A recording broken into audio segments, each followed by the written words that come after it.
Okay, hello and welcome to the video. My name is Wade Smith, and in this video, I'm going to discuss something which, honestly, part of it is really nobody's business other than my own and my family.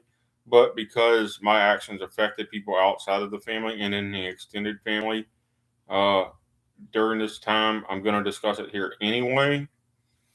Because I'm also going to apologize for that as I am. And now, this is not an excuse, but it happens to be medically true and people can take it for whatever it is. If it happened to you, I don't think it would be any different in your case than it was in mine. Because before this happened, I was a very strong willed and strong minded person of what I believe was a high level of faith. And uh, I almost died, first of all, and I also lost my mind due to a combination of type 2 diabetes and schizophrenia illness. And as I'm about to explain, although the doctors didn't understand this and still don't understand this in the local doctors and local psychiatrists, when I did an online search using Google AI and WebMD, I found that type 2 diabetes and schizophrenia disorder are in fact somehow genetically linked. In other words, if you develop one of them early in life, there's a good chance that you will eventually develop the other disorder at some point in your future life. Um, so first of all, let me explain type 2 diabetes. Nobody in my nuclear family is provably type 2 diabetic. There's a small possibility that my father might have had type 2 diabetes that went undiagnosed because I think I have evidence in hindsight that he might have been experiencing diabetic nerve pain to a lesser extent than what I eventually experienced it and just didn't understand what was happening to himself. Because on a couple cases, I remember him complaining about the fact that he constantly felt like something was, quote, biting him, but nothing was actually there biting him. Uh, this happened on about two or three occasions that I can remember where he would complain that he felt like something was biting him all over, but that there was nothing there. Uh, And so now let me explain how I developed type 2 diabetes sometime between 2002 and 2004, as best I can remember. I started to get intermittent headaches, as I thought it was headaches, in the crown of my head, pins and needles, because in most type 2 diabetics, the symptoms supposedly start in the palms of their hands and in the bottoms of their feet. In my case, the oldest case of the symptoms of pins and needles and fire that I can remember started in my scalp, all right, in the crown of my head. And that was between 2002 and 2004. And I just assumed that it was some kind of stress headache or tension headache or whatever, and went about my business, took some Tylenol and went about my business because at that time it wasn't completely out of control. And it would come and go, symptoms that for no apparent reason, sometimes months apart. But the thing is, every time it came back worse for some reason. All right. And that should have been a warning sign to me that something wasn't being explained by the headache theory that I had regarding my own health. And so by the time it got to 2006, I was in pain most of the day long, every day of my life and still had not been diagnosed as type 2 diabetic.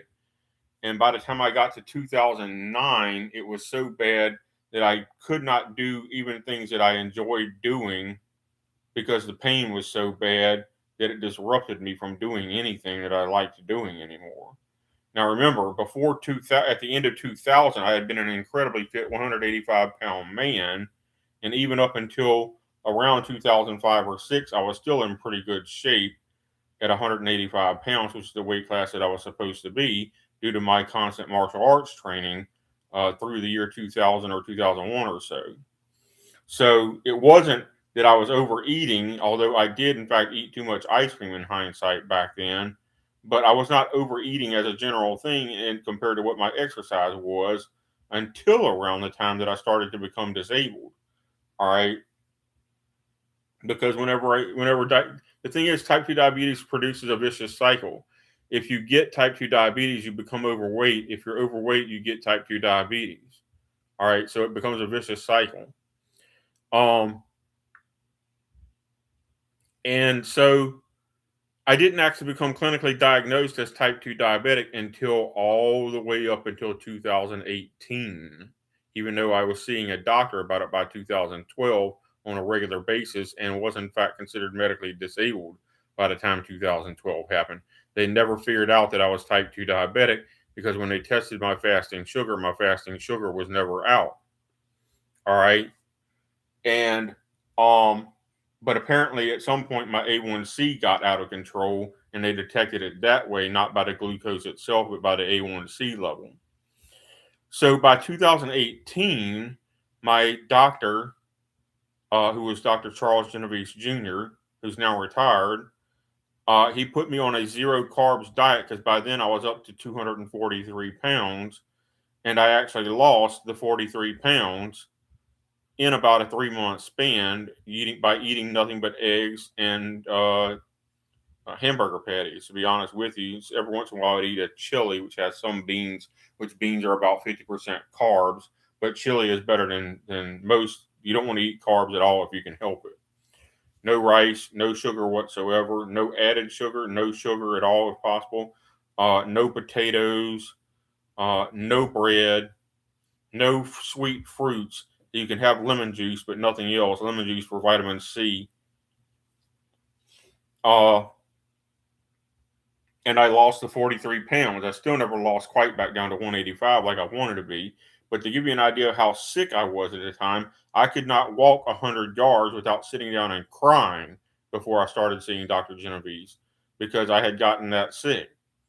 And whereas before I got sick, I used to be able to run a mile and a half, which is not great by sprinting standards. I mean, people who might remember me from high school probably remember Tommy Waller, and he could run 10 miles nonstop back in the day. And I could never run more than 2 miles nonstop. But at least I could run a mile and a half or two. And in fact, a mile and a half was part of the black belt requirement in karate class. So I knew that I could run the mile and a half. Before I got sick. After I got sick, it's another matter. So anyway, in most type 2 diabetics, they feel the nerve pain in their hands and feet. In me, it started in the crown of my head and it worked its way down my face and upper arms.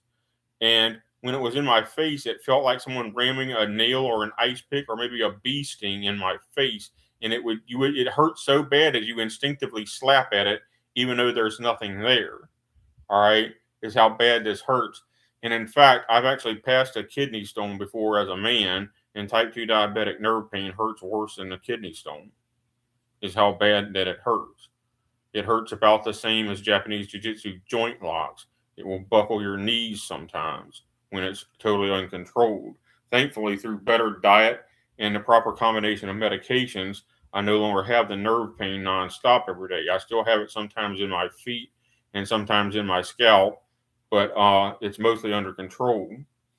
But at one point, I had it as level 10, crying all the time, bite your pillow at night to go to sleep, pain all over my face and body and groin and legs and feet and hands and back and chest all at the same time, is how bad the diabetic nerve pain was.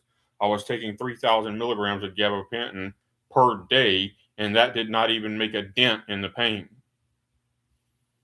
And they said that I could have gone all the way up to 8,000 milligrams. But now I only take 900 milligrams a day. So I'm actually down because through diet and better medication, I have it under control.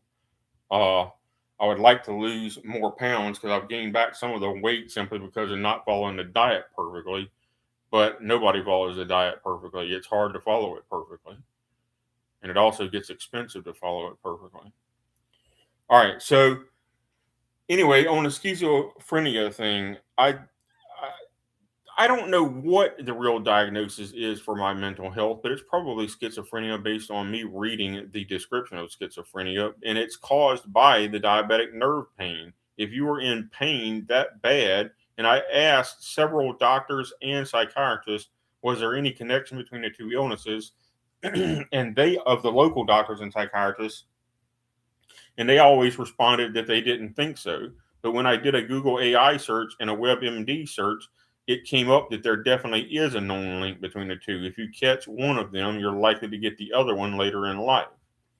for some reason. There's a genetic link between them or a genetic predisposition between them. If you have one of them early in life, you're likely to have the other one later in life. All right. So what is schizophrenia? It means that I'm crazy, basically. Um, it means that I sometimes hear voices when nothing's there.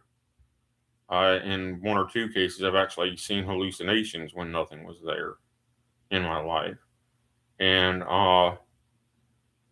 and sometimes I hear music playing when nothing is there, and there's nobody playing music going down the street or some stupidity like this. One of the psychiatrists was so incompetent that he didn't even know what schizophrenia was, and I did, and I was trying to tell him I'm schizophrenic, and he wouldn't listen to me, and because apparently he didn't believe in it his own self or had never seen a case of it. And I was telling him, I hear voices talking to me, and there is nobody within hearing range of me. All right. And I know it's some kind of medical problem. And he was like, maybe somebody's talking to you. And I'm like, no, nobody is talking to me. My brain is misfiring. So that's what schizophrenia is. All right. Uh, Unfortunately, a lot of people that are schizophrenic end up homeless. All right. Uh, because it makes it very hard to keep a job, especially when you're already in pain nonstop all day long every day anyway. You can't concentrate because you're constantly hearing things talking to you that aren't there, and your thoughts are constantly chaotic and going in circles over and over again until you get completely out of control. And, you know, this is really nobody's business, but I've actually ended up in the mental health hospital for 2 weeks at a time on 16 different cases because the this hasn't happened in 4 or 5 years now, thank God, but the out of control thoughts get so overpowering that the only thing you can do is put yourself in the mental health hospital, the behavioral health hospital. Um, so, if people call me crazy, it's because I am crazy. Unfortunately, the only difference is I know it. Uh, so, and I'm going to post this on Facebook, even though that's probably ill advised, but at least people will understand what has happened to me in my adult life. Still very much sick, and uh,